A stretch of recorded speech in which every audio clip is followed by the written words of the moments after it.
Para comenzar, me voy a permitir leer una pequeña semblanza de cada uno de nuestros invitados. Nos acompaña el ingeniero Juan Manuel Fraustro Ruedas, para quien primero les voy a pedir un aplauso.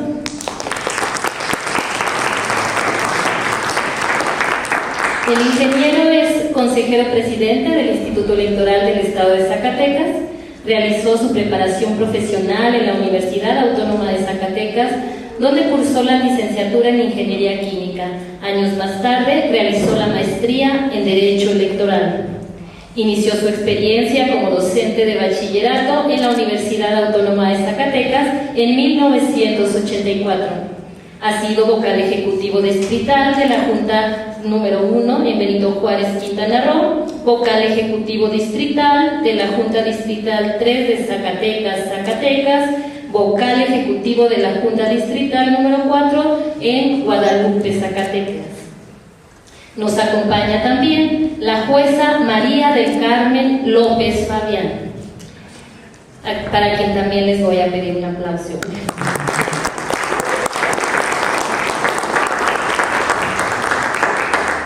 La jueza es licenciada en Derecho por la Universidad Autónoma de Tamaulipas, fue secretaria del Juzgado Cuarto de Distrito Noveno del Circuito en San Luis Potosí. Actualmente juez en función del Juzgado Cuarto Auxiliar de la Novena Región del Poder Judicial de la Federación, con sede en nuestro estado, en la capital. Nos acompaña también el maestro Juan Reinaldo Barrón de Loera.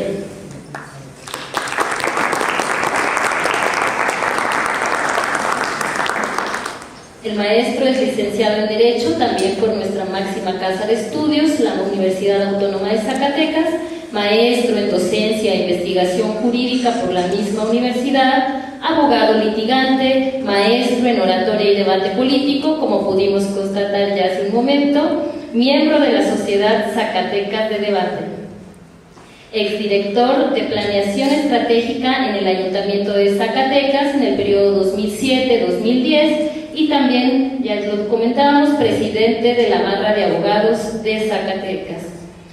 Bueno, pues sin más preámbulo, les explicaré la dinámica con la que vamos a estar trabajando el día de hoy. La idea es que tengamos 10 minutos cada quien al inicio para exponer precisamente sus apreciaciones en torno a la migración. El tema es muy amplio, por lo que lo concretaremos al ámbito en el que se desenvuelven. Desde el ámbito jurídico, incluso con algunas apreciaciones que ya nos pudieron dar muestra los compañeros que nos antecedieron en el club de debate, desde la migración nacional, ya lo decía quien presentaba, la migración histórica que vive el estado de Zacatecas, la migración desde el cierre o no de las fronteras, etcétera, desde los planteamientos que ustedes consideren pertinentes para la reflexión de este tema tan importante, que seguramente no agotaremos, pero nos dejará con muchas reflexiones para continuar con este importante tema, poniéndolo en la agenda pública, y que mejor que frente a las y los jóvenes que pueden llevar después estos temas a su quehacer profesional cuando sea el momento.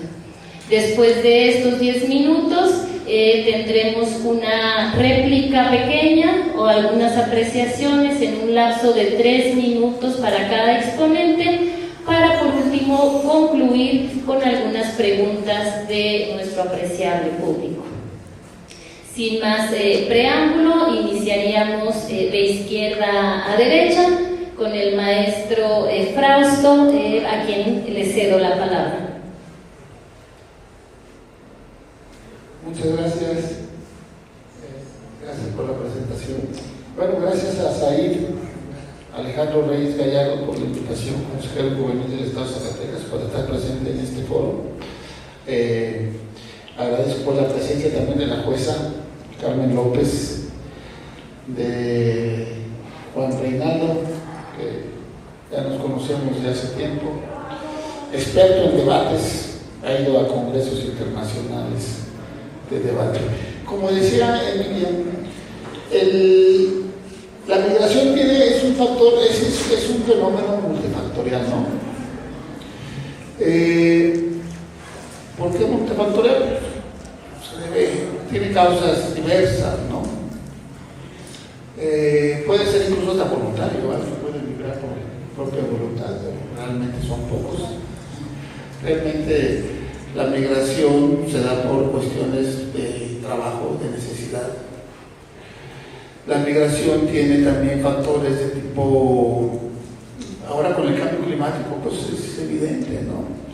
Cuando se han hecho grandes catástrofes naturales, acá en el Caribe, en Haití, Dominicana, mismo México, el Otis, pues hablamos de, ahora sí que los fenómenos naturales causan mucha migración. Cuando hay temblores, terremotos, pues aquí en las zonas centroamericanas, Haití ha sufrido temblores fuertísimos, Dominicana, Haití, terribles también los fenómenos naturales de los ciclones. Y también, pues, la cuestión de la violencia, ¿no? En los estados, en los países. Entonces es un fenómeno multifactorial el que tenemos en el mundo de la migración. De tal manera pues que yo me voy a referir solamente a un aspecto de lo que tiene que ver la migración. El problema de los derechos de los migrantes es el tema del panel pues, que tenemos hoy aquí, derecho de los migrantes, de las personas migrantes. Y bueno, aquí la cosa seguramente va a verlo desde un punto más jurídico. Reinaldo creo que también. Yo me referiré sobre todo al ámbito de los derechos político-electorales de las personas migrantes. Pero bueno, antes de entrar al tema, yo creo que todos los zacatecanos, casi todos, las y los zacatecanos, pues tenemos un familiar migrante, ¿no? A ver, levanten la mano de aquí los que no tengan un familiar migrante en Estados Unidos. Los que no tengan. Los que no tengan un familiar, los que no tengan. Pues muy poquitos, ¿no? No llegan ni al 10% de los que estamos aquí. Yo creo que todos, o casi todos, pues tenemos un sobrino, un primo, un hermano, un tío, que vive sobre todo en Estados Unidos. La gran migración, la diáspora se le dice, ¿verdad? La diáspora mexicana se ha dado sobre todo hacia el país del norte, ¿no? Desde pues hace muchos años. Y les decía pues también, yo creo que también aquí nosotros también tenemos una migración. Yo creo que la historia de nuestros padres, de nuestros abuelos, pues también tenemos movimientos internos en el país, ¿no? Mi madre era una mujer campesina de Fresnillo, mi padre vivía aquí en Zacatecas, pero sus papás eran de Villanueva, ellos migraron aquí. Mi abuelo era minero, entonces por allá andaba trabajando en Fresnillo, y le digo a mi mamá. Y entonces se vinieron para acá, ¿no? Entonces yo creo que también aquí tenemos fenómenos nosotros, nuestros padres, somos resultado también de mucha migración interna en el país, ¿no?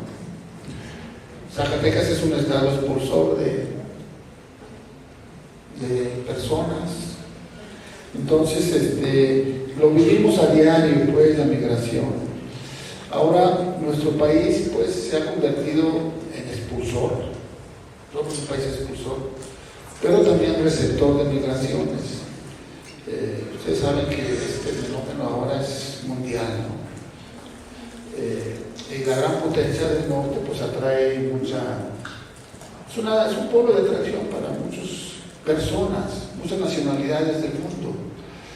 Ahorita los datos recientes es que las personas de Latinoamérica están cruzando mucho. Por ahí hay una zona que no sé cómo le llaman, la zona esta de Panamá, donde Panamá y Colombia, donde cruzan ahí la selva. Tiene un nombre, no me lo recuerdo. Donde hay muchas personas ahorita de Venezuela, sobre todo de Venezuela, venezolanos, que están cruzando hacia Estados Unidos. ¿Por qué? Porque Estados Unidos puso que iba a permitir ahora, sobre todo, hay una disposición legal donde sí permite venezolanos, pero solamente que puedan tener su pasaporte, puedan viajar desde su país o desde México, ¿no? En vuelos. De manera que pues eso no es posible para muchas personas, de manera que escogen la migración pues ilegal, o irregular, vamos a decir, irregular, eso es ilegal, creo que no es la palabra, perdón por eso que dije. Entonces, si tenemos un fenómeno de nuestro país, donde somos un país expulsor total receptor, vienen muchos, los devuelven a muchas personas mexicanas o de otras nacionalidades, pero también de tránsito, ¿no? Haitianos, dice que está lleno ahí de haitianos, Tijuana, venezolanos, cubanos, y ya de otras nacionalidades. Realmente, ahí no alcanzó. Bueno, ya me voy a referir a lo que voy. Me interesa sobre todo poner énfasis en la cuestión de los derechos político-electorales de los migrantes. Esa es mi especialidad. A lo mejor aquí mis colegas hablan sobre otro tema. Entonces, ¿qué tenemos? ¿Qué nos dice la teoría? Que un Estado lo conforma un territorio, los abogados, una población y un gobierno, ¿verdad? Bueno, pues la globalidad ha cambiado mucho esto de la soberanía, el territorio, la población, por supuesto, ¿no? Y tenemos que en México la ley establece que el sufragio tiene 6 características: libre, personal, directo, intransferible, secreto. Y hay otra característica que dice que debe de ser universal, el voto, universal. O sea, todas las personas que tengan el carácter de mexicanos. Y el artículo 34 de la Constitución establece que las personas que adquieren la ciudadanía deben tener 18 años y un modo honesto de vivir. Ahora, para poder votar, ¿qué se requiere? Pues los 18 años y otra cosa muy importante, que es tener la credencial para votar con fotografía. Bien, entonces, un derecho reciente, pues, de las personas mexicanas residentes en el extranjero fue el derecho a votar para presidencia de la República. Por primera ocasión, en la elección presidencial del 2006, las y los mexicanos pudieron votar para la elección presidencial, y se ha hecho en el 2012, 18, y ahora se va a poder votar por presidente de la República y por senadurías también. En Zacatecas tenemos una gran tradición, pues, de migración, pero también de representación migrante. Miren, en el 2003, por primera ocasión, se estableció la Diputación Migrante en Zacatecas, de tal manera que tenemos un Congreso integrado por 18 diputaciones de mayoría y 12 de representación proporcional. En las listas de representación proporcional, todos los partidos tienen la obligación de postular en el lugar 12 a una persona que se declare migrante. Aquí puede haber muchos asegúnes, hay quienes no viven allá y se declaran migrantes o han estado viviendo de allá para acá. Pero bueno, desde el 2003 hemos tenido, para el 2004, la reforma que permitió la Diputación Migrante en Zacatecas fue desde el 2003, ya 20 años. Se inauguró por primera vez en el 2004. De tal manera, pues, que esto ha permitido que hayamos tenido una representación migrante en Zacatecas desde ese año. De tal manera, pues, que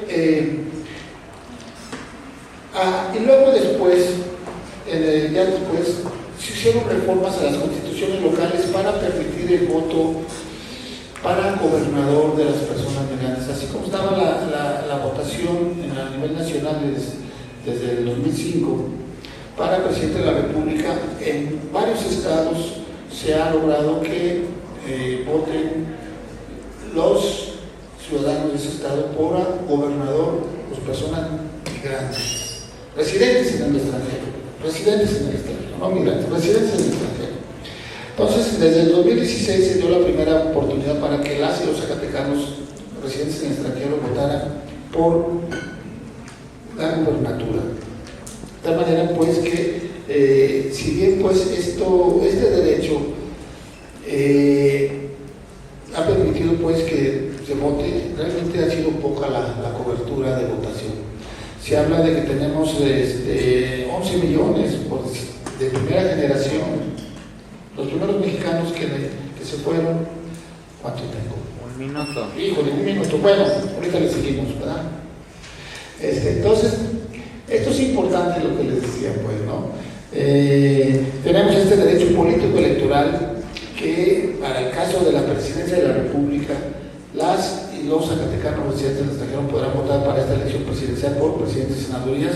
Tenemos ahorita inscritos con credencial residente en el extranjero a 58,000, 56,000 zacatecanos que tendrán esa posibilidad de votar. Ahorita en la siguiente ronda yo les explicaría qué se requiere para que esas zacatecanas y zacatecanos residentes en el extranjero puedan ejercer su voto en esta elección próxima del año que entra para presidente, senadurías. En Zacatecas tendremos la elección nada más de diputados locales, la diputación local, el Congreso local y los 58 ayuntamientos. Entonces, yo hasta aquí dejo mi intervención. Muchas gracias. Muchas gracias, maestro Fernández Franco, que nos recuerda la tradición migratoria del Estado, que nos dice que es incluso de más de 100 años en la entidad, y la importancia del reconocimiento de los derechos políticos electorales de la población migrante que sale del país.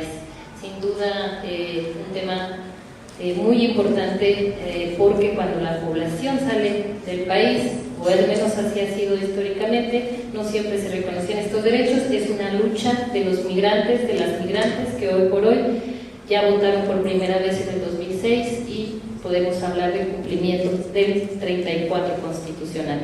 Daríamos paso a la opinión de la jueza María del Carmen López Fabián con esta pregunta que ya planteábamos al principio, desde el ámbito de su competencia o desde el ámbito en el que se desarrolla, ¿cuál es el avance o el tratamiento que se da hacia los derechos de las y los migrantes?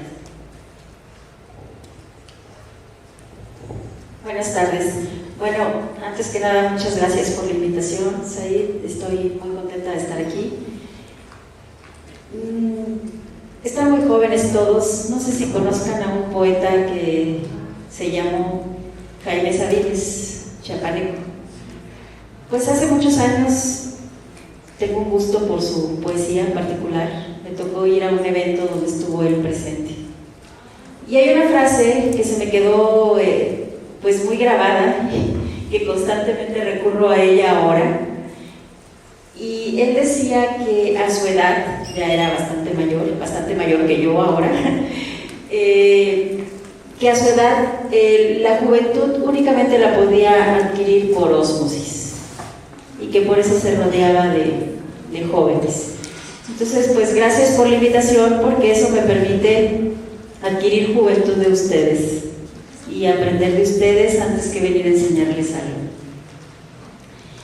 Bueno, los derechos de los migrantes.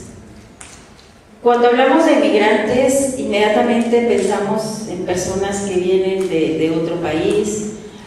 Tal vez a ustedes les ha tocado verlos sobre el tren, porque pasan por aquí, por Zacatecas, trepados en ese tren con casas de campaña hechizas, mujeres, niños, bebés.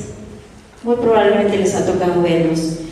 Y posiblemente cuando escuchamos migrantes nos resulta un poco ajenos, pero si pensamos no en migrantes sino en personas como nosotros, tal vez nos podamos sentir un poquito más identificados. México tiene una tradición de recibir personas migrantes. Hemos recibido personas migrantes de España durante la Guerra Civil. Hemos recibido personas migrantes de Argentina, de Chile, cuando ha habido también conflictos en esos países, de Perú, etc. Y tenemos generaciones que han derivado de estas personas migrantes que han llegado a nuestro país. De tal manera que México es un país que recibe personas migrantes y que da asistencia y que da refugio.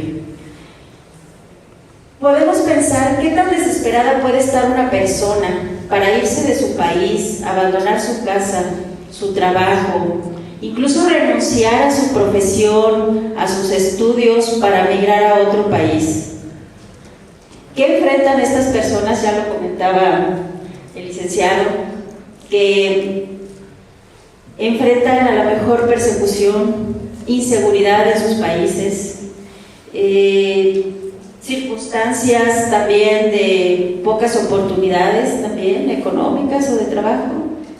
Definitivamente es multifactorial, estoy de acuerdo, y es un problema complejo.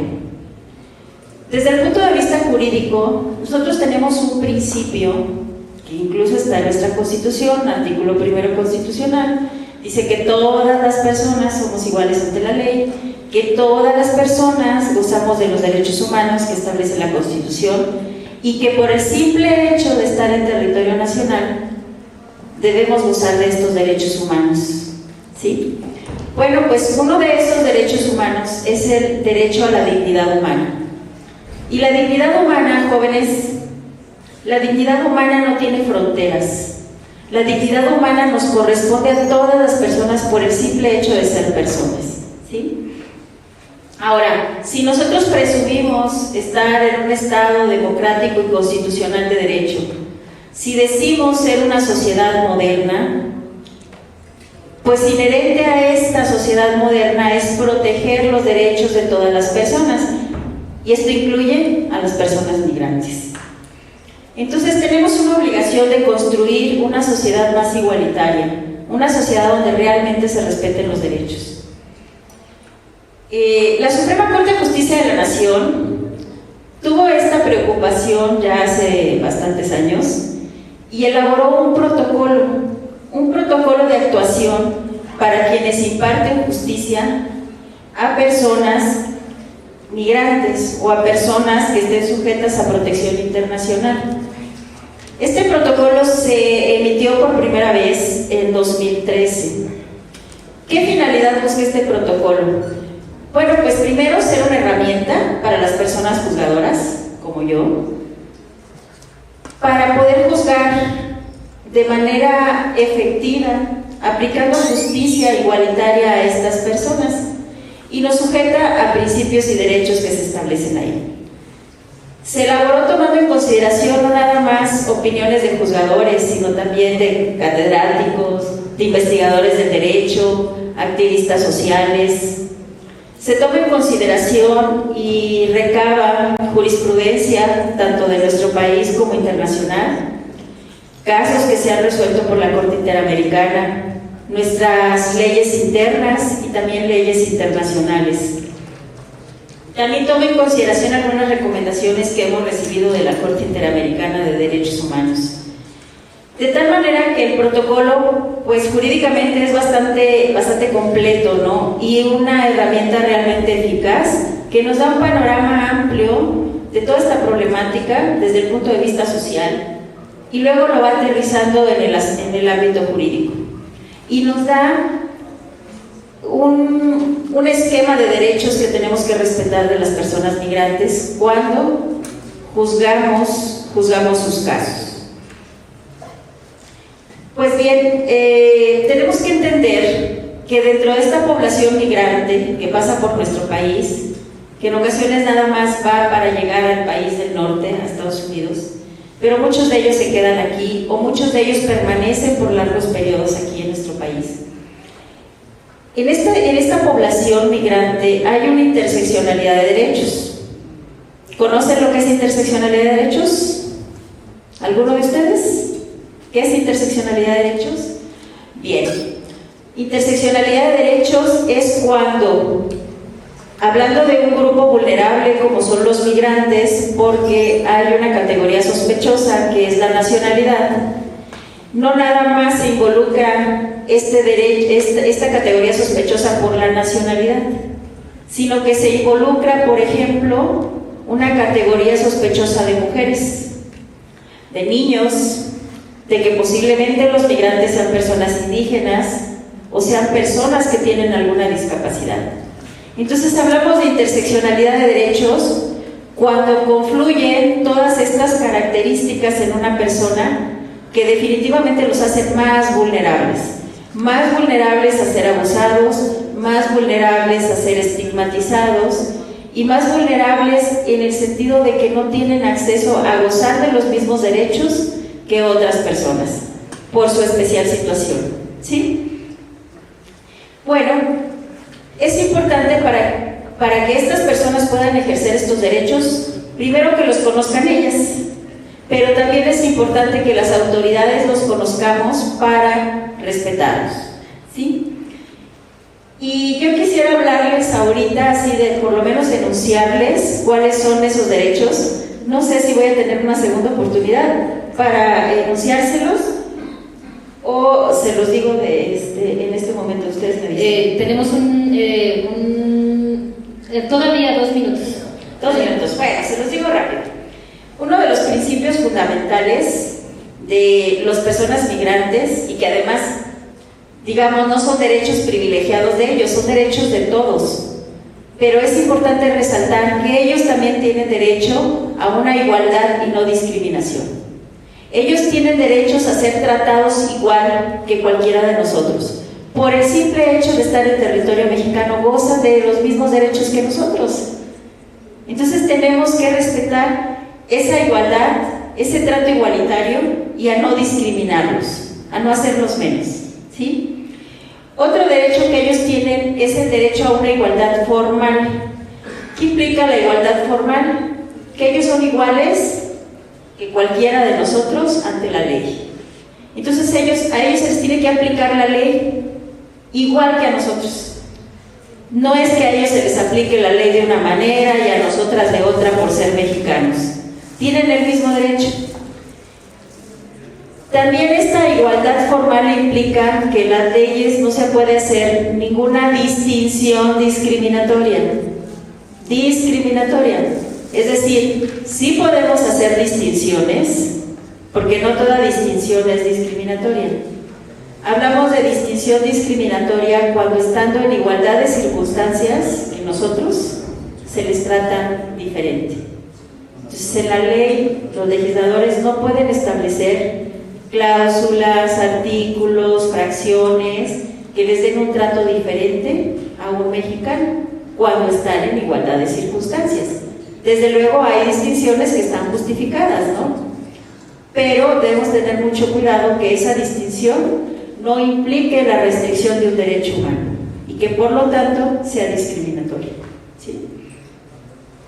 Entonces, bueno, tendríamos que determinar si en una ley se le está dando este trato discriminatorio o esta distinción, y si esta distinción advertimos que existe, entonces tenemos nosotros que aplicar un nivel de escrutinio sobre esa ley.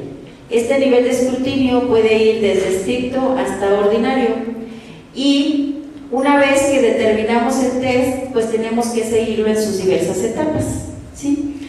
Déjenme comentarles así rápido que, bueno, nosotros tenemos test de igualdad, escrutinio estricto y escrutinio ordinario.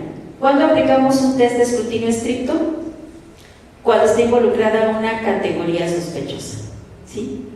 Cuando no hay una categoría sospechosa, podemos aplicar un test de igualdad de escrutinio ordinario. Y bueno, si me alcanza a explicarles el test de escrutinio estricto, que básicamente son 3 pasos. Una vez que determinamos que sí hay una distinción y determinamos que hay una categoría sospechosa involucrada, ¿saben cuáles son las categorías sospechosas? Se las acabo de mencionar. Distinciones por nacionalidad, por sexo, es decir, que esta distinción persiga proteger un derecho de igual categoría, un derecho humano de igual categoría, para que sea permisible. Y una vez que pasa esta primera grada de escrutinio estricto, tendríamos que determinar si esa medida está estrechamente vinculada estrechamente vinculada con el fin que se persigue proteger. Y el tercer paso sería que esa medida sea la menos restrictiva, que no haya otra que restrinja menos el derecho, ¿sí? Entonces, ese sería un escrutinio estricto cuando estamos hablando de una distinción de una categoría sospechosa. Y pues bueno, ya en la segunda ronda les explico el test de escrutinio ordinario y algunos otros derechos que tienen los migrantes. Gracias. Muchas gracias a la jueza María Carmen López Fabián. Hay veces que el tema amerita unos minutos más. Le debemos 3 minutos a nuestro Frausto, se los pagamos en un momentito. Sí, efectivamente, nos habla la jueza, resumiendo de la importancia de la interseccionalidad, de la nacionalidad misma como categoría sospechosa, que no siempre se tiene presente, y de la importancia de la aplicación de estos protocolos que ya se ha generado este protocolo para la atención igualitaria de los migrantes, bajo esta igualdad formal, la no discriminación, siempre en el respeto de la dignidad humana. Entonces, hasta por 10 minutos, 13 todavía se puede. Le daríamos la palabra al maestro Juan Reinaldo Barrón de Loera para que nos dé sus apreciaciones. Maestro.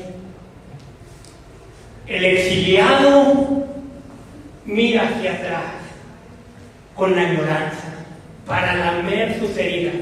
Sin embargo, el migrante mira hacia el frente, la vista puesta al futuro, dispuesto a aprovechar las oportunidades a su alcance. Mario Vargas Llosa, Premio Nobel de Literatura en 2010. Agradezco infinitamente al compañero Said Alejandro Reyes, quien nos brinda la amable oportunidad, en este caso, yo de compartir el micrófono con personas que admiro. A la jueza Mari Carmen, a mi tocayo Juan Manuel y también a la moderadora Emilia Pérez. Permítanme asegurar algo, lamento si soy un poquito agreste, yo creo que somos hipócritas, definitivamente.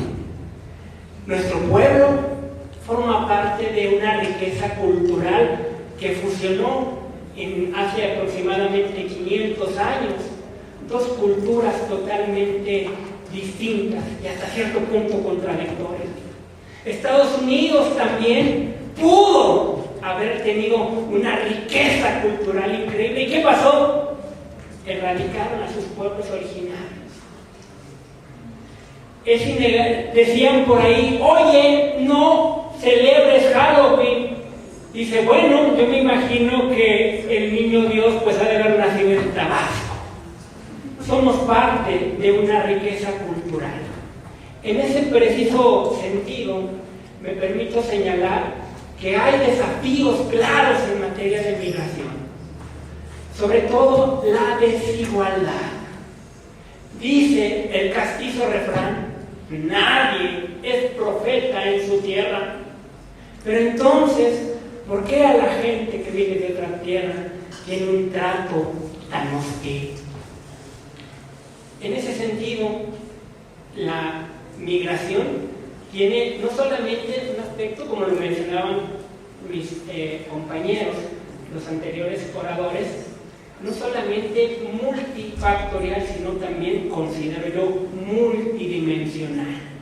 Existen muchas dimensiones en las cuales podemos abordar el tema. En este caso, rápido puedo atender a los stakeholders, o lo que vendrían siendo los involucrados, porque son los países que por cualquier razón no pueden brindar las oportunidades a su población. ¡Qué tristeza!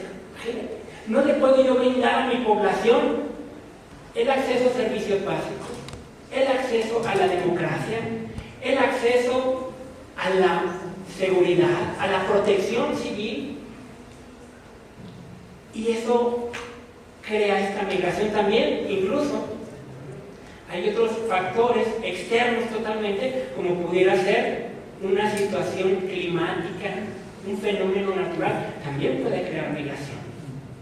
Y sobre todo, muy comúnmente, lo vimos hace un momento, cuando no hay esta libertad de migrar, es precisamente cuando se crean conflictos que pueden finalmente concretizar un conflicto armado. En ese mismo sentido, podemos señalar entonces que existen una serie de dimensiones muy importantes. También hay países que se encuentran en transición, como es nuestro país. Sirven de medio para el cual llegar a un fin. ¿Y cuál es el principio migrante por excelencia? La añoranza a un futuro mejor. Pero, antes de llegar a esa utopía, digo que existe, históricamente hablando, el sueño americano. Y hay familias, empresas, que verdaderamente han encontrado el florecimiento en una migración.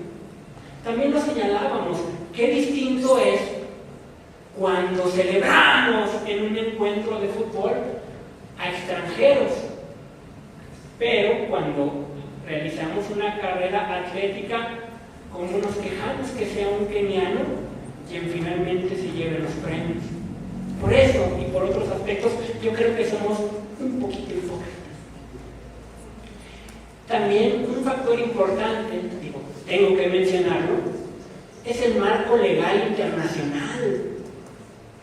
Ninguna ley está por encima de los tratados internacionales. Pero ojo, que nuestros compatriotas, no solamente de México, en Estados Unidos, pueden ser nuestros hermanos latinoamericanos aquí en México, están en condiciones laborales deplorables. Decía el expresidente Vicente Fox, es que nuestros compatriotas en Estados Unidos hacen el trabajo que ni los negros quieren hacer. Es muy peyorativo, pero algo de razón tenía.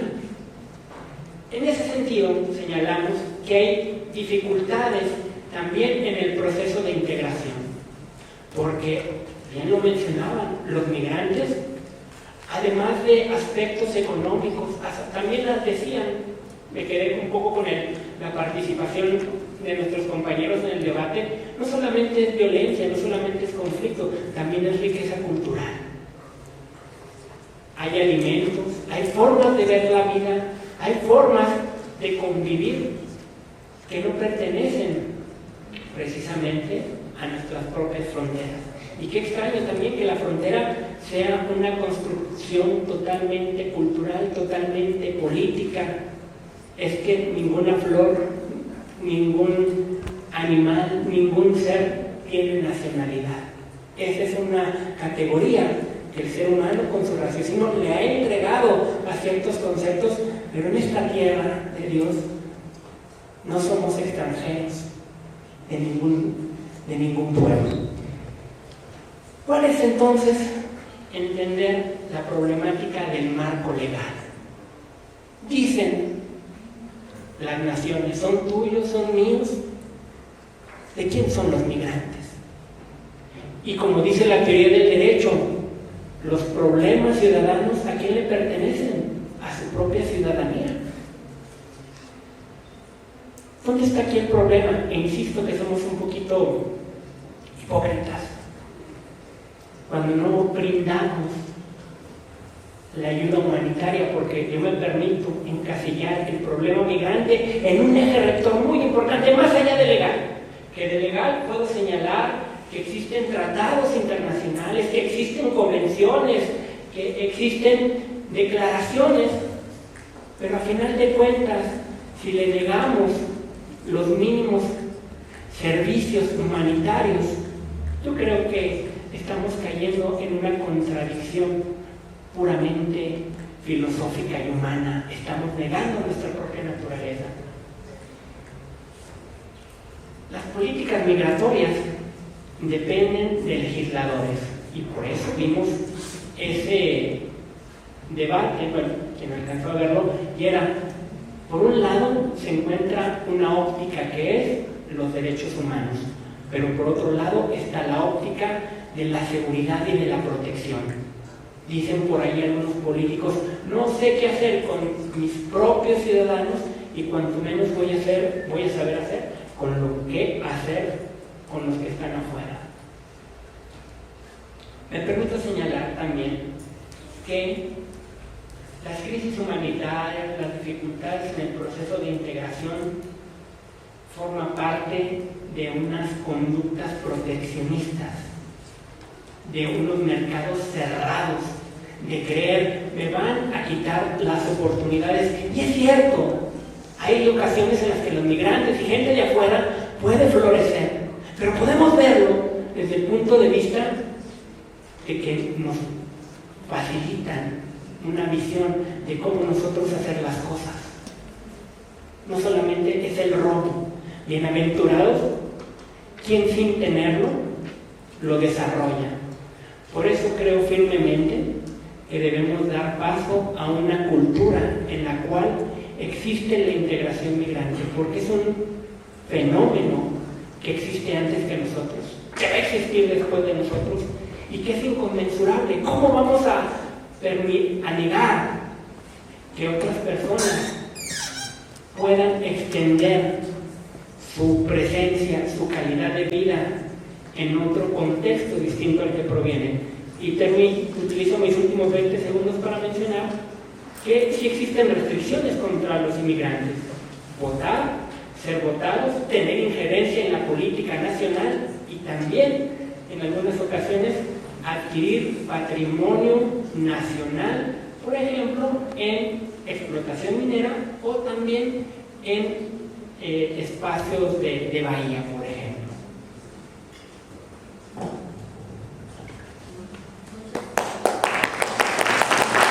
Hablamos de migrantes nacionales y de migrantes extranjeros. Asimismo, señala para cerrar que no es lo mismo hablar de la migración de personas que de la migración de capitales y de la toma de los recursos de otros territorios. Seguiríamos con esta segunda ronda. Empezaríamos con el maestro Juan Manuel Frausto, hasta por 3 minutos. Gracias. Gracias, Emilia. Bueno, pues sí. Les decía pues que hablaba la jueza de igualdad formal. Dije yo que el voto tiene la característica en México de ser universal. Entonces, es universal, tanto las y los mexicanos residentes en el extranjero, las y los zacatecanos residentes en el extranjero, tienen ese derecho a voto. Ya mencioné que se requiere. El detalle es que se requiere la credencial para votar. Muchas personas no la tienen. Desde el 2014 el INE promovió el programa para que se credencialice las y los mexicanos que lo quieran hacer desde el extranjero. Ahorita hay 1 millón, casi 500.000 mexicanos que tienen la credencial ya metida en el extranjero, la que emite el INE. Es un requisito, ustedes lo saben, ¿no? Para poder votar aquí en México necesitamos tener la credencial. Bien, les decía yo, desde el 2005 para el 2006 ya se estableció el voto de las y los mexicanos residentes en el extranjero. Pero el voto en ese momento fue postal y se requería que los ciudadanos enviaran ellos mismos el sobre postal, que les costaba dinero a los residentes mexicanos en el extranjero. De tal manera que votó muy pocas personas. Les puedo decir que, miren, se dice que en Estados Unidos hay la primera generación, o sea, los que siguen viéndose que son nacidos aquí, desde el 50, 60, 70, yo creo que todavía hay mexicanos que nacieron aquí y se van a Estados Unidos. Son alrededor casi ya de 13 millones que residen allá. La segunda generación son otros 13 que nacieron sus papás. Bueno, son sus hijos y ya mis nietos, pues yo tengo yo soy tío abuelo ya. Tengo un sobrino que ya tuvo a su bebé allá en Forward. Entonces la tercera generación son 12 millones. Imagínense cuántos mexicanos hay allá. En Zacatecas, dice que casi no tenemos la misma población que vive aquí allá. Pero bueno, realmente después en el 12 también voto postal, hasta el 18 ya se estableció la posibilidad de voto electrónico por internet. En ese año se incrementó bastante, poquitos, se inscribieron 181.873 mexicanos, y nomás votaron 98,000. En Zacatecas, en el 2016, para presidente, votaron 652 personas, 2012 665, 2018 2009 para el presidente de la República. Estoy hablando de elecciones presidenciales. Para gobernador, híjole, en el 2016, que fue la elección de ello, se inscribieron 357 personas y nada más votaron 80 zacatecanos por gobernatura. En el 2021, esa elección de gobernador David Monreal, se inscribieron en la lista del extranjero 1,640 y votaron nada más 654 votos. Bien poquitos, ¿verdad? Ahora, ¿por qué no vota la gente? Bueno, porque se les dificulta. Por un lado es voto postal. El voto electrónico por internet apenas se va. Bueno, el 21 ya pudo haberse hecho aquí en Zacatecas, fue muy poco, como vemos. Y el nacional también ya está el voto electrónico, pero creo que cada vez pudiera incrementarse más el voto por internet. De hecho, lo pueden hacer aunque no estén en su casa, ¿no? Si están en California y se van a las playas de Miami, pueden votar desde allá. Las personas migrantes, residentes, miren, es que ya muchos ya no son migrantes, son residentes, ¿no? ¿Cuántos de nuestros familiares son residentes? Hay que tienen ciudadanía, algunos quizás, algunos no, que ya pueden tener una situación más regularizada de documentación. Se dice que ciudadanos mexicanos con ciudadanía en Estados Unidos son como 4 millones, muy poquitos, como ven. Si hablamos de 36 millones, 4 millones nada más tienen ciudadanía, pero ¿por qué no votan? Híjole, por las dificultades en términos de las modalidades. El voto presencial se inauguró apenas en la elección de Coahuila y del Estado de México en la gubernatura el año pasado, y el voto presencial fue bien poquito. En esos no votaron ni 200 gentes voto presencial. Ahora se va a habilitar el voto presencial en 20 consulados de Estados Unidos. Uno en París, uno en Alemania y uno en Montreal. Consulados para poder votar ahí, pero nada más, ¿cuántos quieren? 1,000 votos. 1,000 boletas va a haber ahí en los consulados para que pueda votar la gente. Va a ser un voto electrónico con una urna electrónica, con una computadorcita, pues ahí. No va a ser el clásico voto con boletas de papel que usamos. Entonces, pues hay poco interés, creo yo. Bueno, a ver, aquí en Zacatecas acaban de ir a California, ¿verdad? Supimos por allá, tuvieron presidentes municipales, gobernadores, diputados. Hay una gran tradición de organizaciones, federaciones, club de residentes inmigrantes zacatecanos allá en Estados Unidos. Muy fuertes, con una gran presencia. ¿Por qué no votan para acá? ¿Cuántas remesas envían nuestros paisanos residentes en el extranjero? Millones de pesos. Yo traigo un dato de nacional, son 65,000 millones de dólares los que envían las y los mexicanos residentes en el extranjero. Es algo, pues, el 4% del PIB, 58,000 millones en el 2022. De tal manera que sabemos que contribuyen muchísimo al desarrollo del país, al desarrollo del Estado. Había el programa 3x1. Todavía hay migrantes residentes en el extranjero que pueden tener aquí negocios en sus pueblos, en sus comunidades. Vienen, invierten, envían remesas a sus familias. Creo que muchas familias del campo, sobre todo del campo,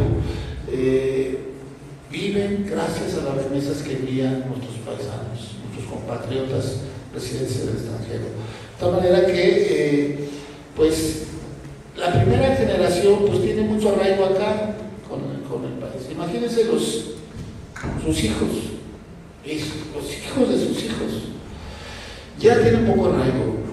Un joven que nació allá, que tiene una nacionalidad estadounidense, que fue al college y como le llaman a través de la universidad y todas esas cosas, se va a preocupar por lo que pasa aquí. Se dice que allá, por ejemplo, como aquí pasa en México, las campañas de los republicanos y demócratas, pues les pagan a los muchachitos por andar ahí haciendo campaña, ¿no? Y, bueno, entonces ahí los jóvenes andan metidos también en la política local, en la política de los condados, de sus gobernantes, los gobernadores pues de de los estados. De tal manera que la tercera generación creo que le puede interesar poco ya al país. La segunda a lo mejor todavía más. Pero la primera, por supuesto que sí, porque son los padres los que tienen gran arraigo y vínculo con nuestras comunidades, con nuestros pueblos. Entonces, no sé si ya me pasé, yo creo que sí. Pero bueno, miren, hay muchas dificultades, pero esperemos que ahora con el voto por internet, las y los zacatecanos puedan ejercerlo. Hay limitantes. Yo creo que también aquí la clase política ha puesto trabas, no ha facilitado el voto por internet. Todos aquellos que no lo decidan, no tengan el tiempo de decidirse por el voto por internet, lo van a hacer presencial. Pues imagínense, nomás son 1000 boletas. Zacatecanos con credencial tenemos nada más 58,000. Si votáramos 58,000 por presidente de la República, wow, ya les di la cifra, sería una votación altísima, ¿no? Entonces, esperemos que así como las y los zacatecanos residentes en el extranjero contribuyen al desarrollo del Estado y del país, también lo hagan en términos de su representación política. Gracias. Gracias, maestro.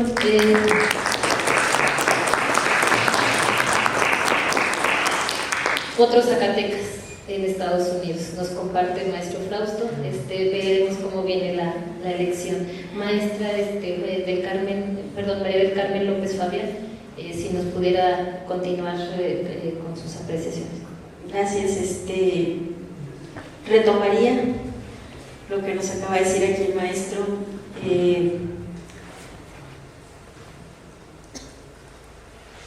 Cuando se trata de categorías sospechosas siempre vamos a hablar de escrutinio estricto, así que no les voy a comentar el ordinario, porque no aplicaría. Aquí hay una categoría sospechosa cuando hablamos de migrantes. Retomando el tema del maestro en relación al derecho al voto de nuestros migrantes, que ahora son residentes en el país extranjero, en Estados Unidos, retomaría yo lo que es la igualdad sustantiva. La igualdad sustantiva implica remover los obstáculos que hay para que se ejerza efectivamente un derecho. Y él nos hablaba de varias formas de remover este obstáculo. Uno de ellos es pues, la votación electrónica, ¿no? Y que pretende precisamente eliminar esa barrera que tienen ellos para votar.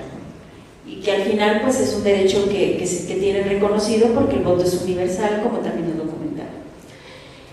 Y bueno, yo reflexionando sobre las palabras de él y de este desinterés que hay para votar, no obstante los esfuerzos que el Estado mexicano ha hecho para ello, yo me preguntaría de los jóvenes que están aquí, ¿cuántos están en edad de votar en las próximas elecciones? Ahora, de todos ustedes, ¿quiénes tienen credencial para votar en las próximas elecciones? Ah, bueno, entonces ustedes sí tienen interés en votar. Bueno, pues los felicito porque es un derecho decidir quiénes nos van a gobernar. Y déjenme decirles que no decidir, es decir, no votar, es también en sí una decisión. Abstenerse de decidir es una decisión también. Entonces, bueno, pues los felicito. Pero déjenme hablarles rápidamente de otro derecho que para mí es vital comentarles, de los migrantes. El derecho al acceso a la justicia, el derecho al debido proceso.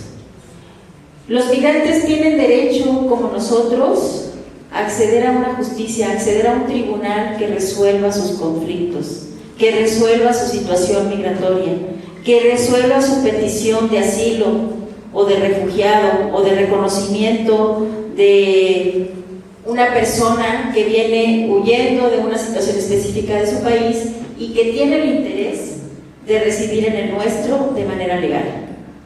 Y bueno, esta garantía del debido proceso implica varios aspectos. Uno de ellos, que tienen derecho a que se les informe cuáles son los cargos y cuáles son los motivos por los cuales se les pretende expulsar del país. ¿Cuáles son los motivos por los que no se les da el reconocimiento de refugiado, por ejemplo, cuando ellos hacen un trámite de esta naturaleza?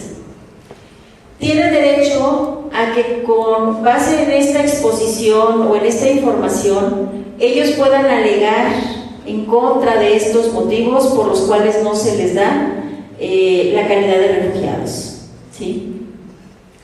Y tienen derecho a solicitar y tienen derecho a recibir asesoría legal durante este procedimiento de trámite migratorio. Dentro de esto también tendrían derecho a tener asistencia de un traductor y tener asistencia consular de sus países si así lo deciden. Desde luego esta asistencia consular ellos también tienen derecho a renunciar a ella. Tienen derecho a que si se emite una resolución desfavorable a su petición de estatus migratorio, a un recurso donde se revise esta resolución, donde se les niega su petición. Y por supuesto, tienen derecho a que en el caso de que se determine su expulsión o su deportación, se haga mediante una resolución debidamente fundada y motivada, ¿sí? Estos derechos y otros que tienen, por ejemplo, el derecho a un trato digno, el derecho a gozar de una libertad personal, de circulación, de residencia, su derecho a preservarse su familia o unidad familiar, su derecho a que se promueva un incentivo migratorio, es decir, que se les permita que si ellos lo solicitan, se lleve a cabo su trámite y se les den todas las facilidades para permanecer en nuestro país. Y todos los demás derechos de los migrantes pueden ser protegidos a través de una institución que ustedes conocen muy bien, que es el juicio de amparo. Y que a mí, como jueza de distrito, me toca resolver este tipo de juicios. Entonces, es importante conocer cuáles son sus derechos para que los puedan hacer efectivos, pero es también muy importante que ustedes conozcan los medios legales para hacerlos efectivos cuando las autoridades se los nieguen. El juicio de amparo es un medio legal que revisa los actos de las autoridades. Si alguno de ustedes o los migrantes no reciben el respeto a estos derechos que les comento y otros tantos, ustedes cuentan con el juicio de amparo que resuelve una jueza de distrito o un juez de distrito, como yo, y que va a revisar si estas autoridades respetaron estas garantías de acceso a la justicia y de debido proceso. Entonces, bueno, pues nada más concluiría invitándolos a que conozcan el juicio de amparo y solicitándoles o pidiéndoles que en otra ocasión me inviten a hablarles más a detalle de esta herramienta tan importante que además es creación mexicana, hecho en México, para orgullo de nosotros, y que verdaderamente si una autoridad no respeta sus derechos, tienen el juicio de amparo para hacerlos valer y para exigir su respeto. Muchas gracias. Muchas gracias, jueza. Sin más preámbulo, le cederíamos la palabra al maestro Juan Reinaldo Barrón de Loera para sus conclusiones. Me permito entonces señalar cuáles son los principales tratados internacionales y para qué sirven. Primero está la Convención Internacional sobre la Protección de todos los trabajadores migratorios y su familia, decretada en la ONU en 1990. ¿De qué me sirve de los derechos de los trabajadores migratorios cuando, como lo mencionamos, la situación es pauperna, viven en condiciones infrahumanas y trabajan por unas migajas? ¡Qué contradicción! ¿De qué me sirve la Convención sobre el Estatuto de los Refugiados si precisamente, uno, no les dejan refugiarse y segundo, una vez refugiados, son sujetos de persecución? ¿De qué me sirve entonces un tratado importantísimo, fundamental, que es la Convención en contra de la tortura y otros tratos, penas crueles, inhumanas o degradantes? No sé si hayan escuchado un tema súper aislado de migrantes hacinados y muertos en vehículos. No sé si hayan escuchado también de cómo los cazan en la frontera a punta de escopetazos. Me permito señalar algunos más: el Pacto Internacional de Derechos Civiles y Políticos y el Pacto Internacional de Derechos Económicos, Sociales y Culturales. Hay una libertad cultural, hay una libertad económica, hay una libertad social. Estas son una compilación de las más grandes declaraciones en materia migrante. También, en quinto lugar, está la Convención sobre los Derechos Humanos de los Niños. Y no sé si hayan escuchado que en la frontera norte hacinan a los niños en jaulas como si fueran pollos. ¡Qué contradicción tan interesante! También tenemos por ahí una convención sobre la eliminación de todas las formas de discriminación racial. Recuerdo por ahí, hay muchos casos, pero uno de los más relevantes fue a un afroamericano que lograron las autoridades. Incluso hay ocasiones que señalan, ¿por qué nos esculcan? ¿Porque somos negritos? ¿O por qué nos piden que les hagamos trabajo? ¿Porque somos mexicanos? Continúo, y voy a continuar para acabar con estos tratados. Existe un acuerdo global para una migración segura, ordenada y regular que se fue llevada a cabo en el Pacto Mundial sobre Migración apenas en el año 2018, hace 5 años. Y yo les pregunto, de ese pacto para una migración ordenada, regular y segura, ¿qué es lo que está primando? La situación real que estamos viviendo. Yo me permito señalar, quizás por el puro hecho de que yo considero que el debate tiene una función social, que el compartir una idea en un foro tiene un eco, un significado que valdría la pena tomar en cuenta y valorar. Yo creo que debemos primar los derechos humanos, definitivamente, en cualquier momento, pero también, muy importante, los derechos humanos de la comunidad migrante. Algunos de ustedes, no tengo la menor duda, van a llegar a cargos y puestos públicos de verdadera relevancia. Quizás en los jóvenes, donde está el futuro y el presente de Zacatecas, del país y del porvenir, hay un legislador. Escúchame, futuro legislador o presente legislador.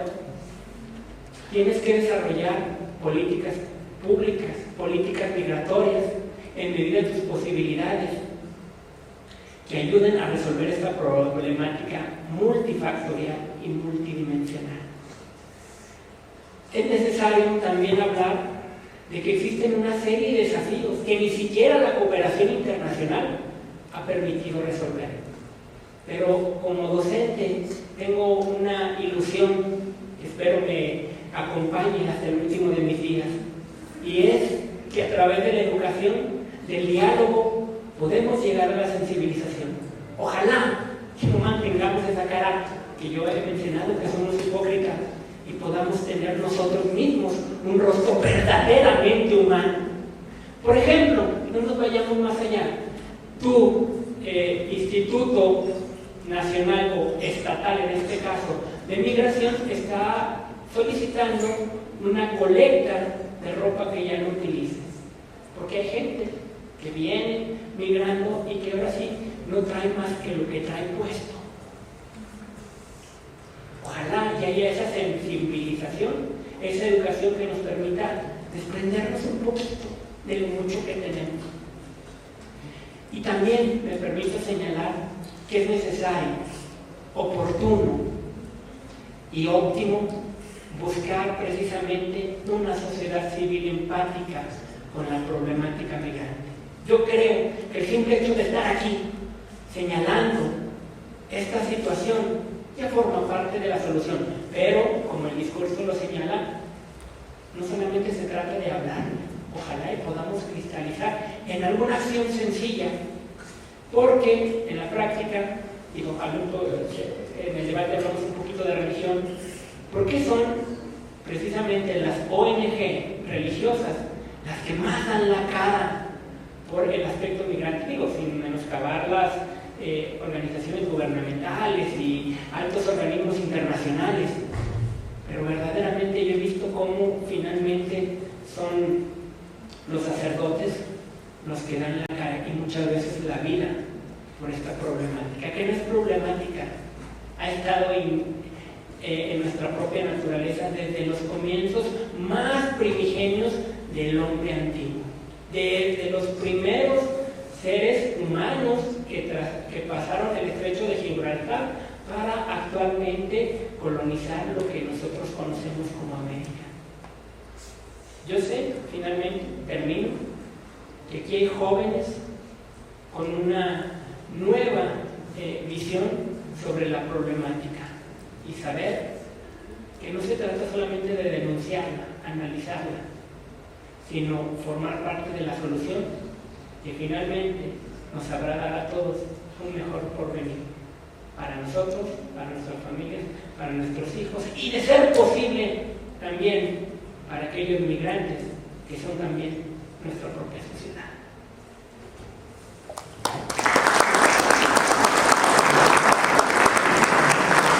Y con estas conclusiones del maestro Juan Reinaldo, que nos invitan a la reflexión de la norma, su aplicación, su vigencia y, por supuesto, la necesidad de nuevas legislaciones en la materia, daríamos paso a la siguiente vez del día de hoy. Si es así, pudieran levantar su mano y alguien les acercará un micrófono. Por acá.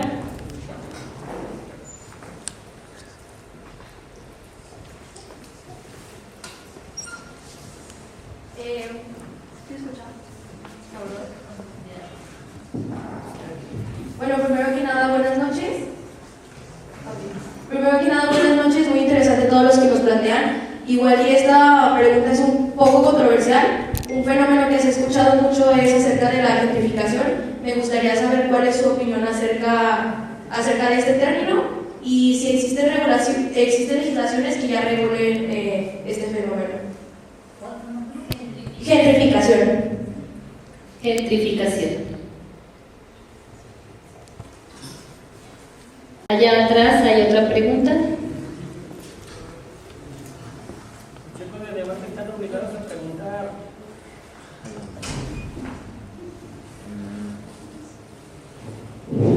Gracias, buenas tardes.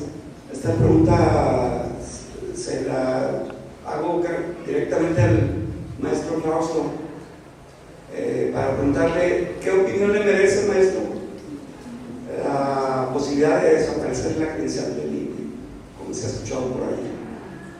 Y segundo, ¿qué tan costeable nos resulta a los mexicanos el voto de los extranjeros?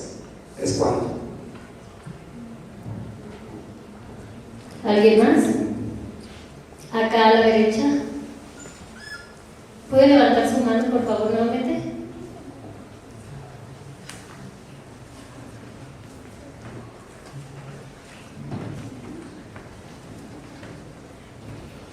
Buenas noches. Nada más ahorita comenta licenciado Juan Antonio. Muchas de las veces las personas que ponen en los puestos o en los lugares que tengan que ver con migración, la hacen siempre, casi estoy seguro, o el 99% de personas sin el perfil para desempeñar ese cargo y que jamás han vivido alguna experiencia de migración, como ahorita se plantea, y no tienen conocimiento cuando pasa una situación de alguna índole. Por ejemplo, no sabemos ni los derechos. Muchas de las veces las personas que ponen en esos puestos desconocen los mismos derechos que aquí se nos vienen a explicar muchas de las veces. Entonces, para poder uno tener conocimiento del puesto donde va a desempeñar, tiene que haber vivido, preguntado.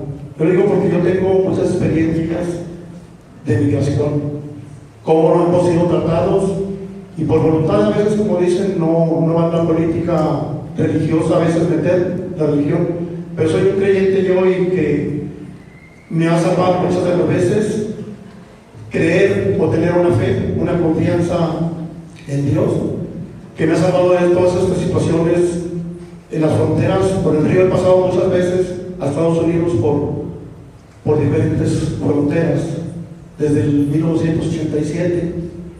Gracias a Dios ahorita tengo una posición ya como Ya no haga yo para ir y venir, pero sí es el desconocimiento muchas de las veces de las personas que ponen en los puestos, que no cumplen con el perfil por amiguismo o por compadrazgo. Esa es una de las situaciones que va uno a preguntarles una cosa y no tienen ningún conocimiento. Se lo digo yo porque a un yerno mío desafortunadamente le dieron unos balazos en un camión en este año.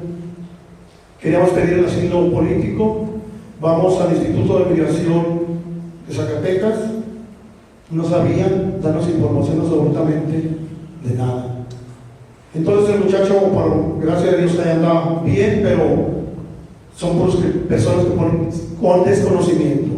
Aquí los muchachos que son bastantes de derecho, como decía ahorita el licenciado, si algo llegan a formar ser legisladores o tener un puesto de esta categoría, que estudien para que puedan saber y desempeñar, contestar bien cuando les pregunten alguna situación de esto, porque lo hacen, la mayoría se les digo sin desconocimiento.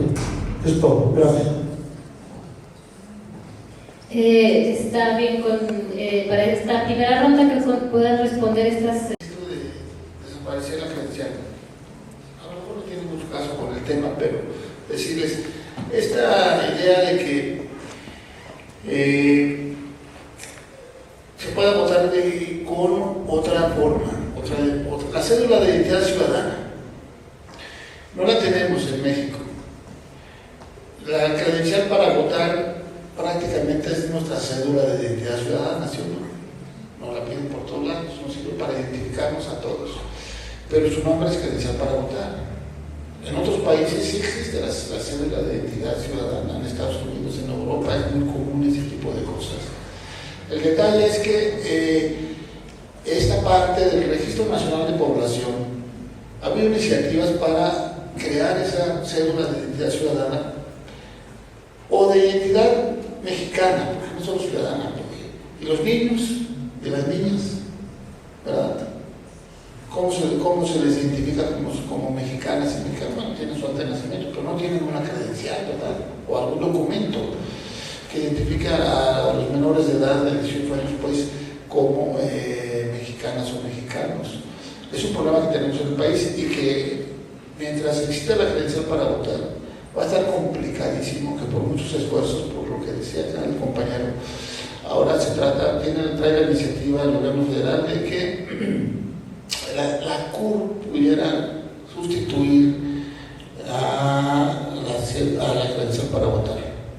Pero es muy complicado realmente, ¿no? Ahorita la base de datos que tiene el INE es altísima, pues ya ustedes saben, Manny ya tiene los datos biométricos de nosotros, el Instituto Nacional de muchos mexicanos, la gran mayoría ya hemos dado nuestros datos biométricos con datos personales, por supuesto.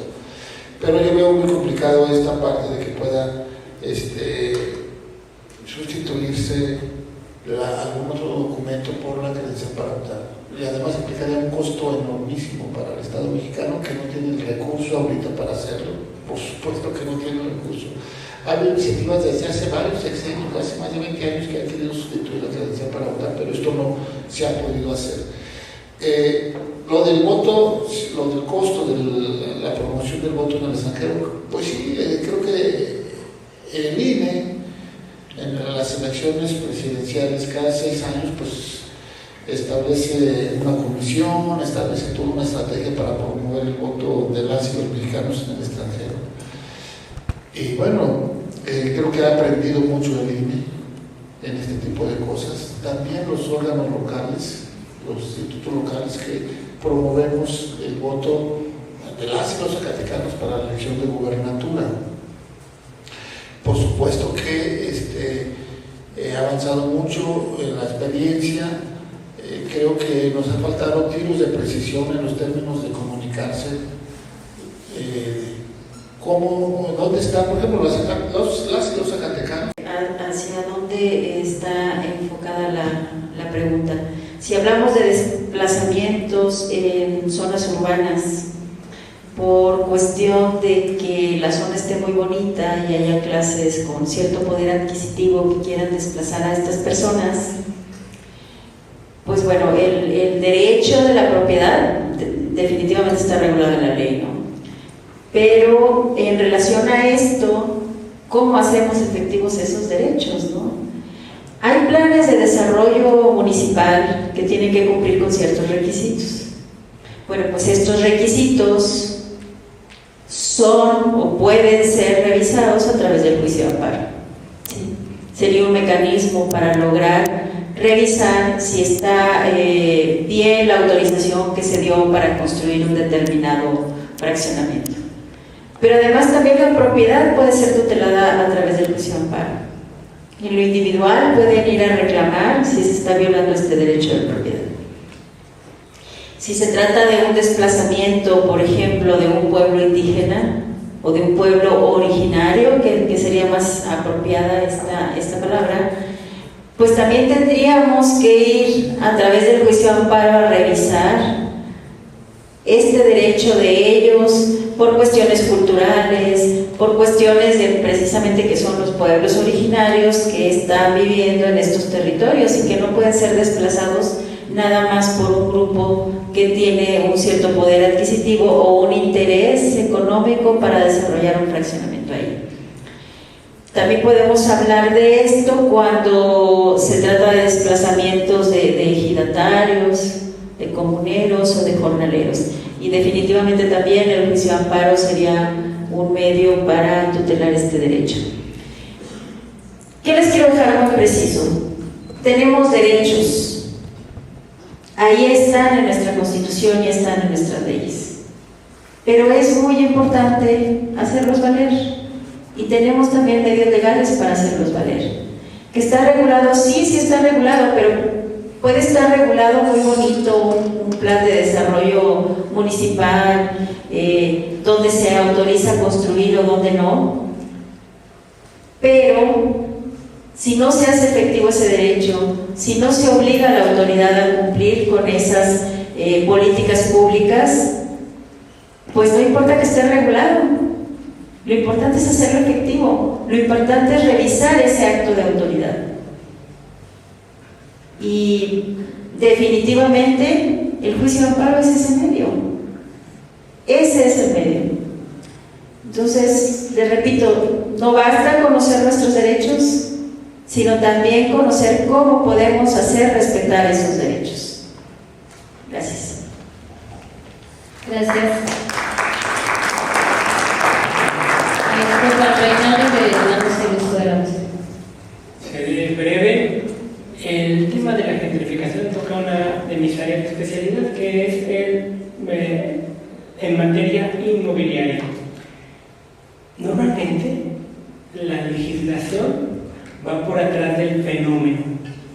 Y por ejemplo, hablando de los desplazamientos que constituirían un acto de gentrificación, hay cosas muy claras.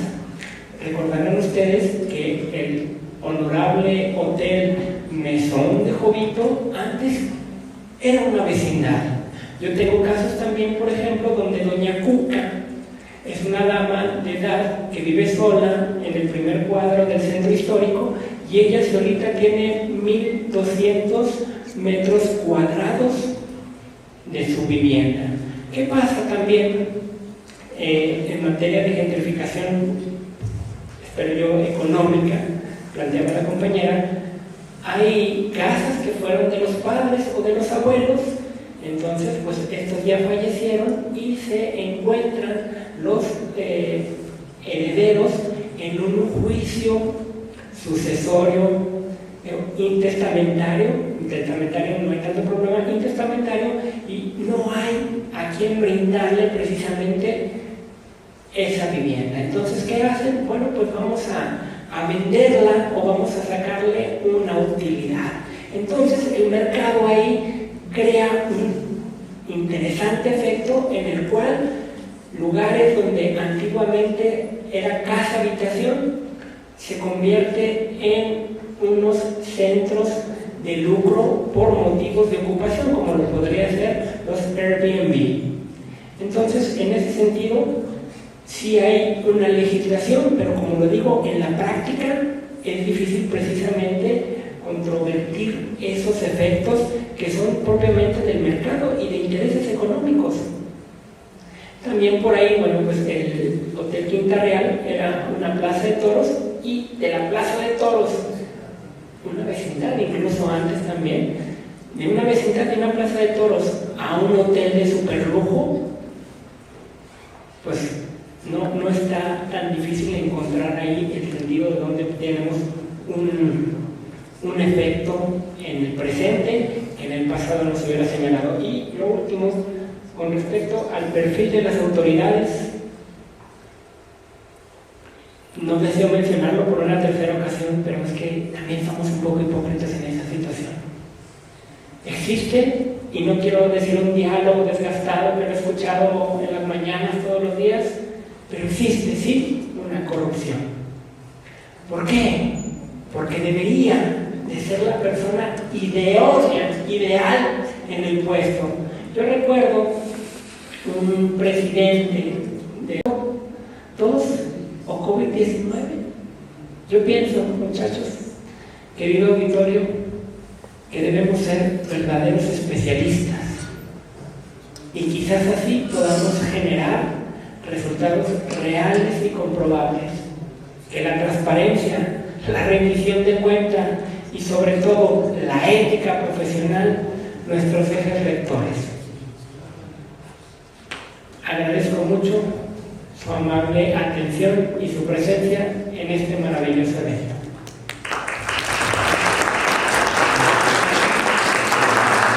¿Hay alguna otra pregunta entre el público? Sí, por aquí tenemos otra. Aquí enfrente hay otra, y saliendo un poco de la cotidianidad, si me lo permiten, a mí me gustaría hacerles un planteamiento. Sé que no es lo usual, pero no me quiero ir con esa duda.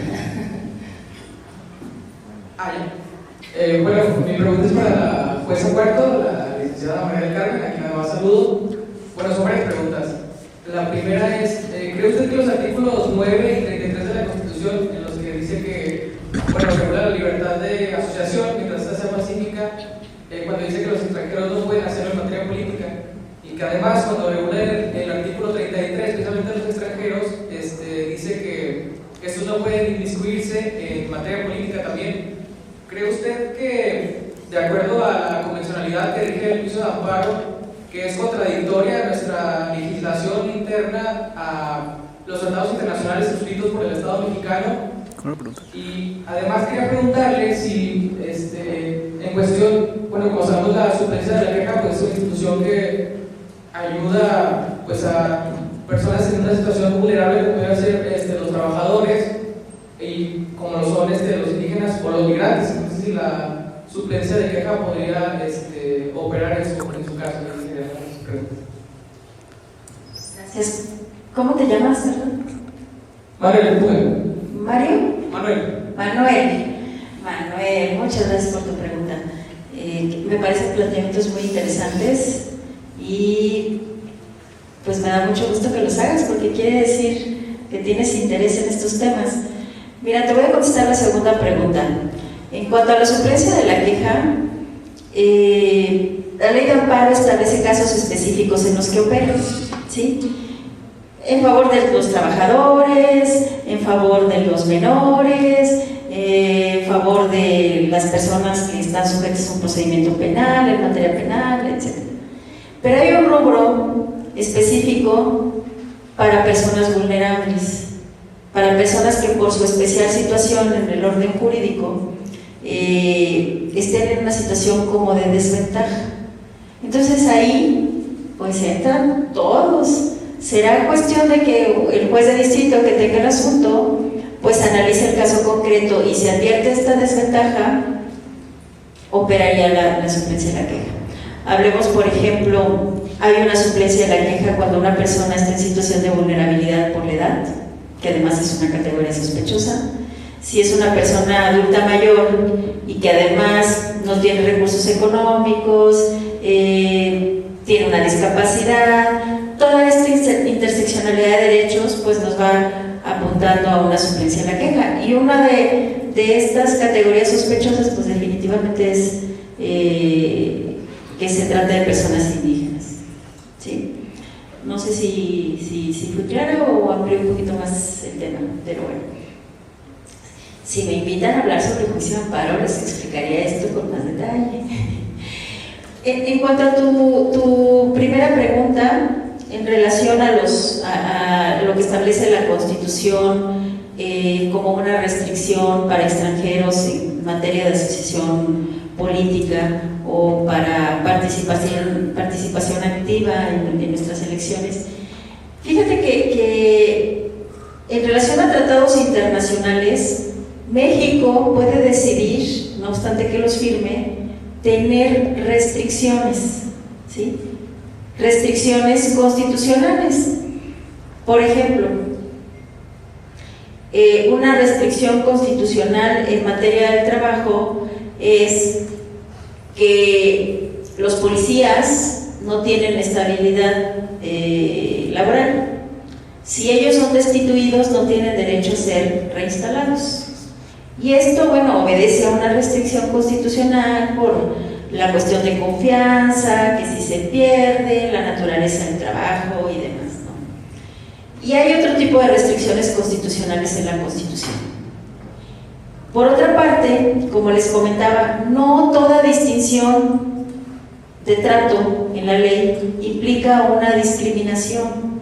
Es decir, el hecho de que haya una distinción en la Constitución en relación al derecho de extranjeros a asociarse en materia política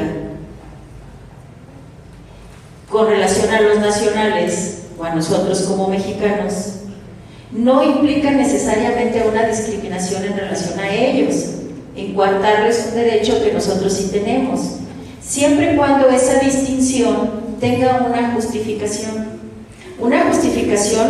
constitucional que persigue un fin constitucionalmente válido. ¿Cuál te imaginas tú que sería este fin constitucionalmente válido? ¿Qué es lo que está buscando? Y para ver el fin tendríamos que ver qué es lo que está protegiendo esa distinción. ¿Qué protege? Que seamos los mexicanos quienes finalmente decidamos quiénes nos gobiernan, porque quienes nos gobiernan van a ser quienes establezcan las políticas públicas, ¿no? Los programas sociales, los programas de gobierno. Entonces, tenemos que atender a este fin para determinar si esta distinción está justificada constitucionalmente, si es válido que restringamos este derecho de asociación en materia política, qué fin persigue y, como les comentaba cuando expuse, qué tipo de test vamos a aplicar, si es un test de escrutinio estricto o si es un test de escrutinio ordinario. Si está involucrada una cuestión de categoría sospechosa, porque estamos hablando de nacionalidad, una distinción con base en la nacionalidad, entonces estamos hablando de una categoría sospechosa, primero constitucional, y aplicaríamos un test de escrutinio estricto. ¿Qué finalidad constitucionalmente imperiosa se busca con esta distinción? ¿Sí? ¿Hay una relación entre este fin perseguido y la medida que se está tomando? Es decir, la restricción a los extranjeros a asociarse está ligada o relacionada con este fin que busca proteger de alguna manera que seamos nosotros como mexicanos quienes decidimos y no un extranjero. ¿Se logra ese fin con esta distinción? ¿O hay una medida menos restrictiva que pueda ser igualmente válida para obtener ese fin que se persigue? ¿Sí? Entonces, todos estos aspectos, definitivamente, como jueza de distrito, al resolver un caso como el que me planteas, tendría que tomarlos en consideración. Y lo resolvería precisamente así, aplicando ese test y analizando si se cumple cada una de estas gradas, o cada uno de estos requisitos, para poder tomar una determinación, ¿sí? Pero desde luego este planteamiento que tú me haces se ha hecho también en relación a las personas que están privadas de su libertad con relación al voto, porque las personas privadas de su libertad tienen suspendidos sus derechos político-electorales. Y se ha discutido mucho si esta restricción es constitucionalmente válida, porque están privados de su libertad, pero siguen siendo personas y siguen gozando de sus derechos humanos. ¿Sí? Gracias. Bueno, sí, aquí hay otra pregunta. Muchas gracias. Buenas noches, yo también soy Manuel Alejandro. Tengo 3 preguntas. ¿Cómo podemos evitar que la ayuda a los migrantes o personas vulnerables sea utilizada de forma inadecuada por gobiernos o personas corruptas que se benefician de estos apoyos? Mi otra pregunta sería, ¿y qué podemos hacer para integrar a los migrantes que se quedan en el país sin volverlos tan dependientes de los apoyos? Y la última, más cortita, ¿dónde podemos adquirir o ver estos test de escrutinio estricto? ¿Dónde podemos ver los test de escrutinio estrictos? Si están a la mano o nada más usted los tiene y los esconde y nada más los utiliza cuando quiere. No sé. Si me permite, rápidamente para ir concluyendo, yo sí quisiera preguntarle a Ernesto Frausto su opinión respecto a un nuevo distrito en la asignación del diputado migrante, que es un tema del que se habla mucho. A la jueza preguntarle si considera que el gobierno de la Ciudad de México vulnera derechos de los migrantes al desalojar los campamentos que se han... Bueno, ayer y hoy amanecemos con esta noticia del desalojo de migrantes acampando a las afueras de las centrales camioneras. Y al maestro Juan Reinaldo preguntarle su opinión sobre la postura del Estado mexicano para lo que mencionaba, el trato a los migrantes connacionales por las autoridades fronterizas en el vecino país del norte. Gracias. Bueno, ya me dijo que yo primero.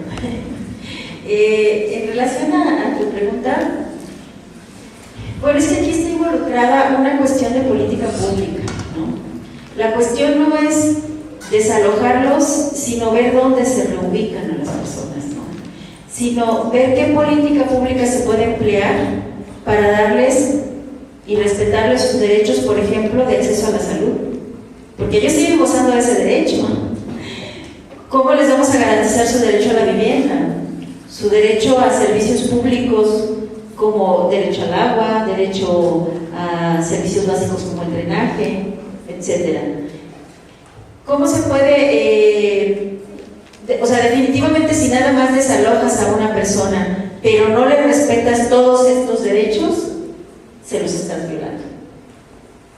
Tienes que implementar una política pública para respetarles esos derechos. Ahora, otra vez el comercial. Si una autoridad no respeta los derechos humanos de una persona o de una comunidad, en este caso los migrantes, tenemos el juicio de amparo. Se puede promover para obligar a las autoridades a respetar estos derechos. ¿Sí? Por otro lado, Manuel, no nada más yo tengo estos test de escrutinio. Estos test de escrutinio, y gracias por la pregunta que me permite precisarlo, han sido desarrollados por la Suprema Corte de Justicia de la Nación en jurisprudencia. Entonces los encuentras en la página de la Suprema Corte, en el Semanario Judicial de la Federación, y los buscas así como test de igualdad de escrutinio estricto o test de igualdad de escrutinio ordinario. ¿Sí? Preguntabas en relación a ver, recuérdame. ¿Podemos evitar que la ayuda a los migrantes o personas vulnerables sea utilizada de forma inadecuada por gobiernos o personas que lucran con estos apoyos? Y la otra pregunta era, ¿qué podemos hacer para integrar a los inmigrantes que se quedan en el país sin volvernos tan dependientes de los apoyos? Ok, bueno, no volvernos dependientes de los apoyos, creo que eso también responde a una política pública. O sea, el Estado, a través del Poder Ejecutivo, tendría que establecer políticas públicas para integrarlos a la sociedad, tal vez a través de programas de trabajo temporal. Incluso, bueno, déjenme decirles que un migrante, para solicitar su estancia migratoria o regularizar su estancia migratoria, necesita tener un trabajo. O sea, necesita buscar una persona, ya sea física o una asociación civil que lo respalde y que diga: yo le voy a proporcionar dónde vivir y le voy a proporcionar un trabajo. Esos son unos de los requisitos. ¿Cómo podemos evitar que la ayuda a los migrantes no se desvíe? Bueno, si están involucradas autoridades y son actos de autoridad, definitivamente el juicio de amparo puede servir, ¿sí? Y en cuanto a asociaciones civiles que se dedican a ayudar, tendríamos que analizar si aún cuando son asociaciones civiles están actuando como autoridad para que fuera procedente el juicio de amparo, ¿sí? Y pues definitivamente creo que tenemos mucho trabajo que hacer en esta materia, ¿no? Y sobre todo al Poder Ejecutivo tiene una gran tarea, pues al generar estas políticas públicas que permitan a ellos acceder en condiciones de igualdad, como cualquier mexicano, al goce de sus derechos. ¿Sí? Gracias.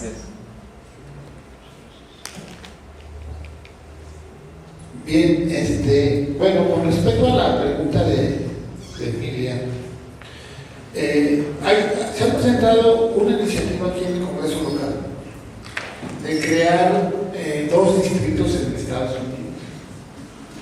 ¿Qué quiere decir? Elegimos diputados de mayoría aquí, ¿verdad? En nuestro estado. Tenemos 18 distritos de mayoría. Hay una iniciativa para mantener los 18, pero crear 2 distritos de mayoría en Estados Unidos. Ahorita votamos por diputación migrante cuando ejercimos el derecho a voto por los diputados de mayoría, también estamos votando por los DLP.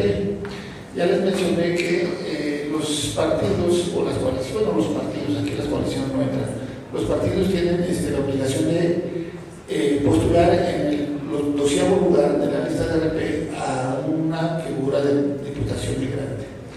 Tenemos 2 diputados migrantes, pero nomás votamos los que vivimos aquí. Bueno, y los que viven allá en el extranjero, o residentes en el extranjero, pues no pueden votar por un diputado migrante. Nada más por gobernador, acuérdense, por la gobernatura pueden votar. Entonces, hay dificultades para crear distritos de mayoría ya en Estados Unidos. Bueno, yo lo veo medio complicado, ¿no? A ver, ¿qué zonas agarraríamos? Los de Chicago para juntarlos con los de California, los de California con los de Texas, con los de las Carolinas, bueno, etc. La Ciudad de México, hay 3 estados del país que tienen esta figura. La Ciudad de México la inauguró ahora el 21, estaba ahorita viendo el dato, no lo traía yo. Chiapas y Oaxaca, que votan, los residentes del extranjero de la Ciudad de México votan por un diputado de mayoría. Les voy a dar los datos que votaron en el 21 ahorita. Los tiene aquí, le pedí a San Google que nos resuelve todas nuestras dudas, que nos dé los resultados en el 21. Miren, votaron 8.906 ciudadanías de la Ciudad de México residentes en 46 países. Son muchos o poquitos para una Ciudad de México. Aquí tenemos los diputados, las diputaciones aquí en Zacatecas andan por el orden, no tengo el dato preciso, como por, y cada distrito tiene un total como de 50,000 gentes, como posibles votantes. Y un diputado local aquí puede sacar pues, 20,000, 30,000 votos, un diputado local, 15,000, 20. Bueno, acá en la Ciudad de México, imagínense, con una población de 12 millones de habitantes, nomás votaron 8.906 por ese diputado de mayoría.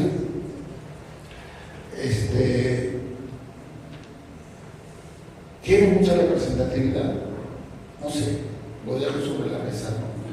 O sea, tiene sus dificultades crear una diputación en que los residentes zacatecanas y zacatecanos, residentes del extranjero, puedan votar allá por alguien que lo represente aquí.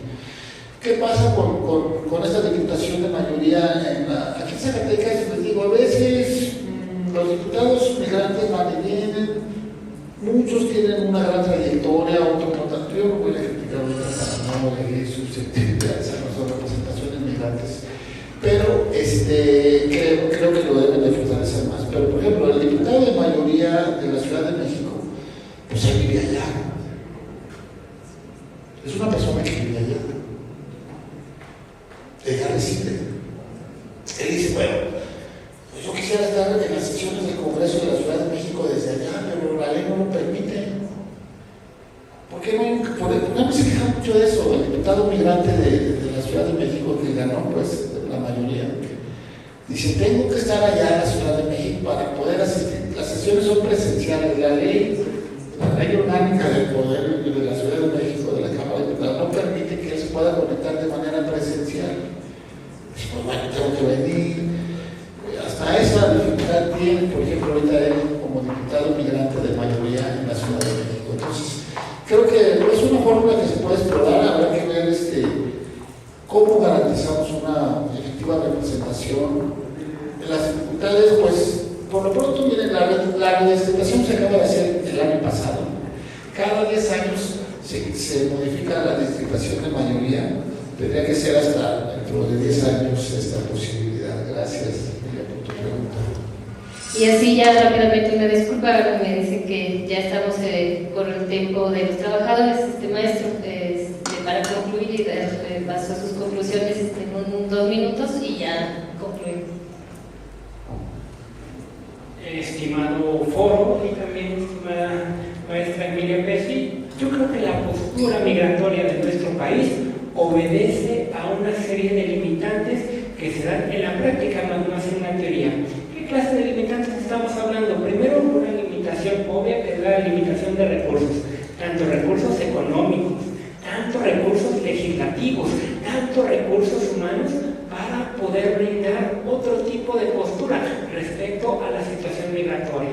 También, y no es que me esté quejando, pero hay un problema de observancia en materia de derechos humanos.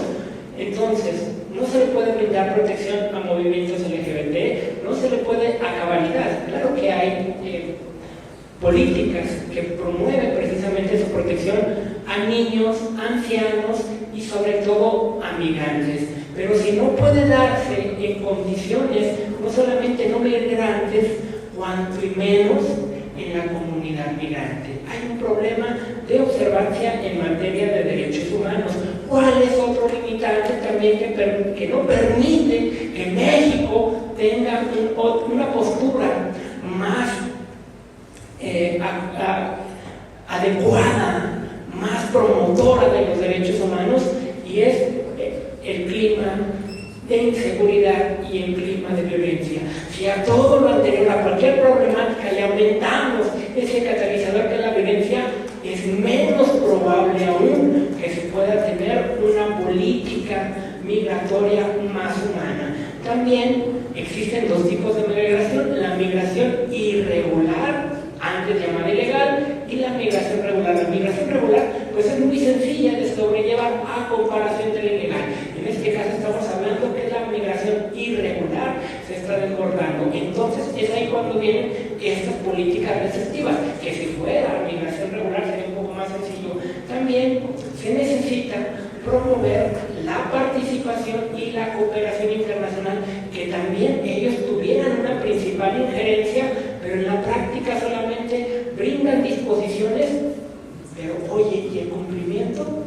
Se necesita recursos, se necesita precisamente que se tengan los mecanismos para dar soluciones a problemática. Y también, finalmente, existe esta imposibilidad de aplicación de las políticas migratorias. Es decir, claro, en muchas disposiciones el Estado mexicano, a su vez también los estados de la República, tienen un compromiso en cuidado, protección y sobre todo acceso a derechos humanos con respecto a los migrantes, pero ese es un gran eje rector. En la práctica no se da. Y muchas veces la educación, por señalar, es un derecho constitucional. Y yo les pregunto, ¿es verdaderamente gratuita? La protección a nuestros derechos está garantizada ahí. ¿En verdad se sienten ustedes garantizados por el Estado en estos derechos? Ese es el gran dilema de cualquier estudioso de derecho, en la cual la ley señala una cosa y el caso concreto y la práctica, lamentablemente, otra. Muchas gracias. Con esto concluiríamos esta última ronda. Por favor, les pedimos un aplauso para nuestros ponentes, agradecer su paciencia y les daré a entregar unos reconocimientos. Cierro nada más recordando que la migración, como iniciamos, es histórica, seguirá y seguirá siendo y formándonos. Enhorabuena por este ejercicio y muchas gracias. Gracias. Emilia Pesci, trabajo magistral. Ahora, por parte del grupo de Derecho con Vanguardia, así como el Instituto del Estado de Zacatecas, será la entrega de unos reconocimientos a nuestros estimados ponentes, comenzando con la jueza María del Carmen López Fabián, el cual dice: se otorga este reconocimiento por su destacada participación como ponente del podcast denominado Derechos de los Migrantes, Zacatecas, 13 de noviembre de 2023.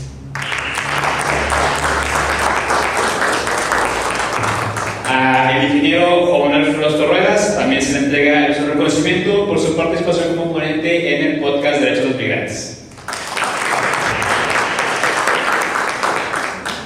Igualmente al maestro Reinaldo Barrón de Loera se le hace la entrega de su reconocimiento como ponente del podcast Derechos de los Migrantes.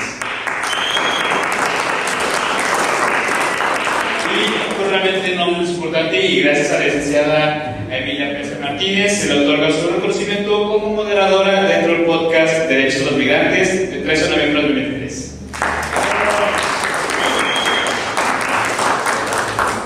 Creo que, con esto damos conclusión a esta primera edición, no sin antes agradecer a nuestros ponentes, a nuestra moderadora. Realmente es muchísimo el tema, quizás podemos estar hablando aquí el día entero.